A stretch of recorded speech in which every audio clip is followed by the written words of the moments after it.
සාමාන්‍ය පෙළ ප්‍රතිඵල අපේක්ෂාවෙන් ඉන්න සියලුම නංගිලා මල්ලිලාට ඔන්න සුබ දවසක් කියලා ආදරෙන් ප්‍රාර්ථනා කරනවා.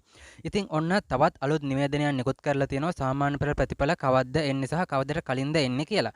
ඉතින් මේක ගැන වීඩියෝ එකට යන්න කලින් පුංචි ඉල්ලීමක් තියෙනවා අපේ channel එක subscribe කරොත් ඔයාලට මෙන්න මේ වගේ වටිනා වීඩියෝස් බලා ගන්න පුළුවන්. ඒ වගේම notification bell button එකත් all කරලා තියාගන්න. හරි. ඉතින් අපි දැන් බලමු කවද්දටද සාමාන්‍ය පෙළ ප්‍රතිඵල එන්නේ කියලා. ඉතින් අන්තිමටම තිබ්බ නිවුස් එක තමයි 23ට කලින් එනවා කියලා.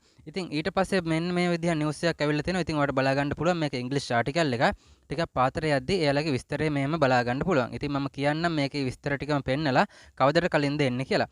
ඉතින් අර ඩොනේට් සයිට් එකේම උපුටා ගත්ත එකක් තමයි මෙතන අපිට බලා ගන්න පුළුවන් වෙනවා කියලා හිතන්න පුළුවන්. ඉතින් මේක ඔයාලට බලා ගන්න පුළුවන් මෙන්න මේ විදිහට එකක් තියෙනවා. result release date කියලා. before 15 ජූලි 2025. ඒ කියන්නේ මෙයාලා කියන විදිහට 2025 ජූලි මාසේ 15ට කලින් සාමාන්‍ය පෙළ ප්‍රතිඵල එනවා කියලා තමයි කියන්නේ. ඉතින් සාමාන්‍යයෙන් ඔයා දන්න දෙයක් තමයි සාමාන්‍ය ප්‍රතිඵල උසස් පෙළ ප්‍රතිඵල එනවා කියන දවස කෙසේ වෙතත් කොහොමත් එන්නෙම අන්තිම දිනේ ලං කරලා තමයි එන්නේ. ඒ කියන්නේ අපිට බලාපොරොත්තු වෙන්න පුළුවන් ජූලි මාසේ පළවෙනි සතිය වගේ සාමාන්‍ය පෙළ ප්‍රතිඵල හෝ දෙවනි සතිය බොහෝ විට සාමාන්‍ය පෙළ ප්‍රතිඵල නිකුත් වෙයි කියලා. ඉතින් ඒ හින්දා කිසිම කලබලයක් වල තියාගන්න එපා.